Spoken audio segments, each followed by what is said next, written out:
Have you ever wondered what events led to the downfall of the great Julius Caesar? Our tale begins with Caesar's meteoric rise to power, his victories echoing throughout Rome. His charisma and reforms enamored him to the masses, yet they stirred unease among the Senate aristocracy. Fearful of his growing influence, the senators began to see him as a threat to their established order. In a twist of irony, Julius Caesar, the man who was declared dictator in perpetuity, was not to perpetuate for long. The Ides of March, a date marked in history for its notorious association with Caesar's assassination. But what really happened on that fateful day, March 15th, 44 BC, a day that would forever change the course of history? A conspiracy was brewing, a plot masterminded by 60 senators, among them Brutus and Cassius, known as the Liberators. Their goal? To end the reign of Julius Caesar, the dictator in perpetuity. The Senate House buzzed with tension as the conspirators gathered, daggers concealed under their togas. As Caesar entered, the senators surrounded him, their daggers gleaming in the morning light. With a flurry of steel and a cry of, "Et tu, brute!"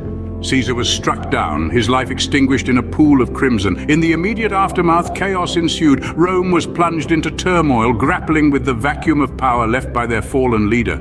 In the end, the dictator in perpetuity fell, not in the battlefield, but in the Senate House at the hands of his own people. Caesar's death marked the end of the Roman Republic. But how did this lead to the rise of the Roman Empire?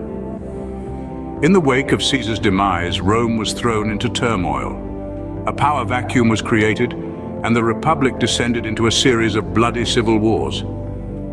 On one side, we had the conspirators, the so-called Liberators, who had assassinated Caesar in a bid to restore the Republic. On the other, we had Caesar's loyalists, led by Mark Antony and Caesar's adopted son Octavian.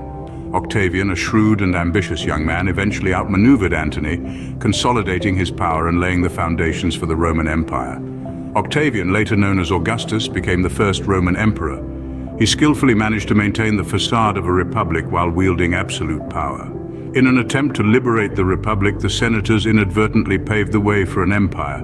Julius Caesar's death, thus, was the catalyst that led to the concentration of power by emperors, marking the beginning of the Roman Empire.